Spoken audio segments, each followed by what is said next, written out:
on a beautiful day today. This could be the missing link in all of the ancient reports of antiquity, the Watchers, the Nephilim, even the Vedas that are over 4,000 years old, discuss these fallen angels or what many think could be ancient astronauts, extraterrestrials.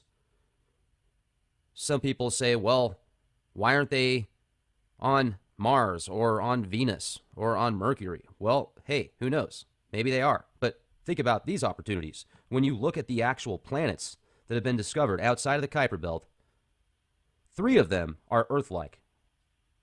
You can see the orbit periods, the distance to the star, which, by the way, is a brown dwarf star, not much larger than Jupiter.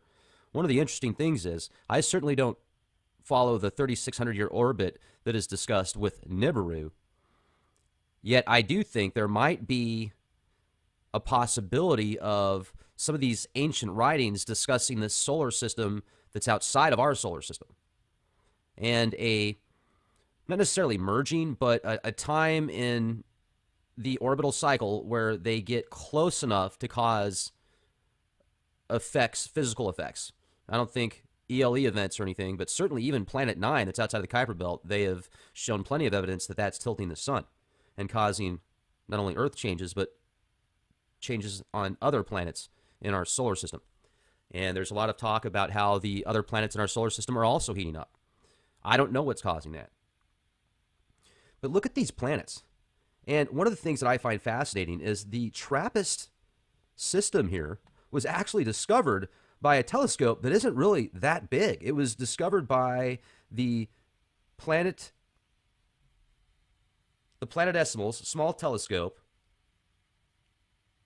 acronym TRAPPIST, hence the name TRAPPIST-1 of the system. And it used a transit photometry, at the La Silla Observatory in Chile. On the 22nd February 2017, astronomers announced 4 additional exoplanets around the TRAPPIST-1 system. 3 of them are Earth-like. 3 of them. So wouldn't it make logical sense? Here you can see the star right here, the size of the star in conjunction to our sun.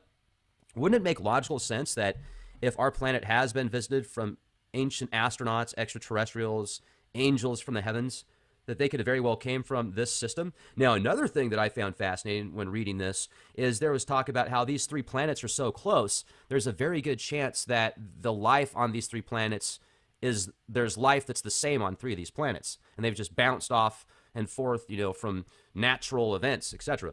And then you read into it and it just talks about how it's probably just microbiology that's done it.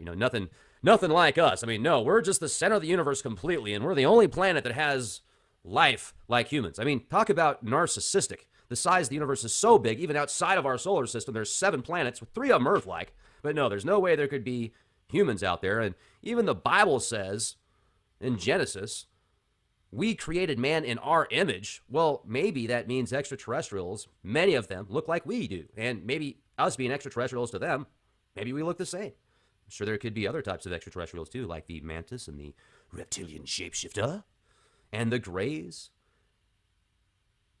My old boss was abducted by little green men in Mexico. Not little gray men, but little green men in Mexico. And that guy's as serious as a heart attack. He's an atheist. He's got a lot of money. He's a multimillionaire. And he literally has a testimony that'll blow your mind about when he was younger in Mexico. Missing time, etc. I know people personally that have had lifelong experiences with abductions. You can classify it as whatever you want. They don't have any books to sell or any agendas to push. If anything, it will ostracize them because of the fantastic claims. So let's get into this. Look at this actual telescope here. Isn't this cool? Get an inside view here of what it actually looks like. There you go. That's pretty cool. Now, the book of Enoch, it talks about the Watchers. Angels dispatched to earth to watch over the human race. The Anunnaki, not just from Zechariah Sitchin, ladies and gentlemen. Anunnaki have been discussed in multiple texts of antiquity. The Nephilim, the coneheads, the elongated skulls. Now here's where it gets really fun. The Ramayana. This is book 6 of the Vedas. Talks about the struggle of the divine prince Rama to rescue his wife Sita from the Demon King Ravana, along with the Mahablatad. I said that wrong. I'm very sorry. I didn't mean to do that. Now, here's what's fascinating. I've read through a lot of this, and there's wars of shape-shifting monkeys. And talk about a science fiction writer's wet dream. I mean, the information in the Vedas far surpass many of these science fiction movies of today. Just incredible. I mean, you could speculate nuclear war, electronic warfare, a heavily fortified building of mass proportions in the center of the ocean, surrounded by all different forms of protection. You know, flying machines, and the representation of many of these beings with multiple heads, etc. Some people can say, well, that's genetic engineering. Some people will say it's just symbology.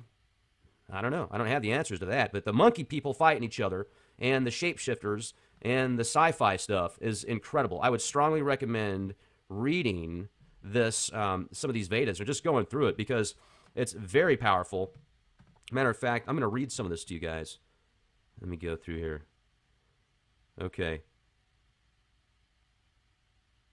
Indeed, I cannot perceive as such anyone other than Garuda, chief of the feathered race and vehicle of Lord Vishnu, wind god, and Hanuman, who can cross the mighty ocean. So a feathered race and vehicle of Lord Vishnu. That's interesting. The feathered race. Who's the feathered race? Now, what about the... Okay, here we go. Who is able to capture that citadel by assault that is exceedingly dangerous to be attacked and which is powerfully guarded by orgs, but one whose courage and valor are equal to Hanuman's. A great act of service has been done by Hanuman to Sugriva, thus by exhibiting its strength corresponding to his pace. Okay, here we go. The servant to whom his master entrusts a difficult task and whom performs it with zeal is said to be a superior person. Now, one is ready and capable, but who has yet to know more than his master extracts from him is called a mediocre person. Now, if he's well and does not carry out instructions of his master, though, he is the least of men.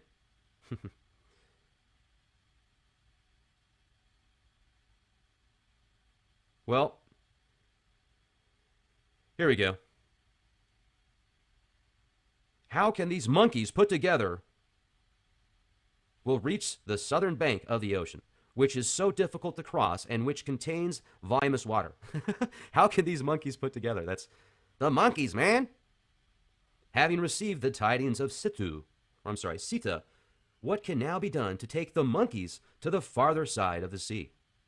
How do you get those monkeys? How many monkeys does it take to get monkeys to the other side of the sea, ladies and gentlemen? I'm telling you, this stuff's pretty incredible. And you look at some of these statues and you think about many places in India where they treat animals like humans. Makes you wonder, doesn't it?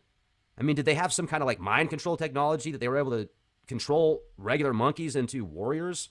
Or did they do some type of genetic manipulation? Or is this all just incredible imagination? Look at that. Here's the monkey people fighting.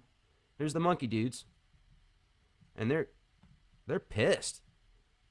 It depicts the monkey army of protagonist Rama, top left, blue figure, fighting Ravana, the demon king of the Lanka, to save Rama's kidnapped wife. Huh.